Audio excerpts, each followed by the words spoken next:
Face à l'agressivité et aux agressions même des Paraguayens, les joueurs de l'équipe de France et particulièrement les joueurs offensifs ont eu du mal à exprimer leur qualité technique. C'est pour ça qu'on a décidé de mettre des notes plutôt basses pour les offensifs. Ousmane Dembélé, 4, Michael Olise, 4, Bradley Barcola, 3 et Kylian Mbappé, 5, malgré son but finalement. La meilleure note serait venue normalement de Désiré Doué. Malheureusement, on ne note que les joueurs qui ont disputé au moins 45 minutes, mais Désiré Doué est rentré, a provoqué, aurait mérité d'avoir un coup franc juste avant son penalty obtenu à 20 minutes du terme de cette rencontre. Ça a été le joueur qui a finalement provoqué le plus, dont la lumière est venue dans ce match-là.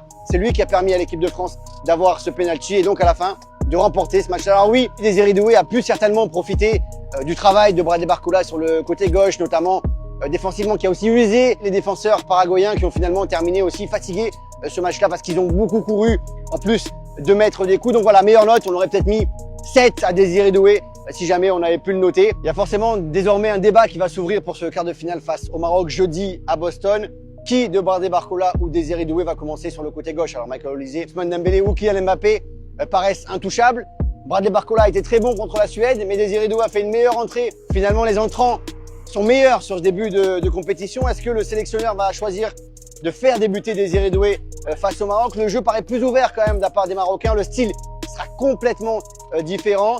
Un style qui pourrait correspondre à Bradley Barcola, mais finalement, que ce soit Barcola ou Désiré Doué, s'il y en a un qui est moins bon au départ, l'autre est meilleur à l'arrivée. S'il y en a un qui est bon au départ, l'autre est peut-être moins bon en entrant en jeu. Les deux se complètent bien.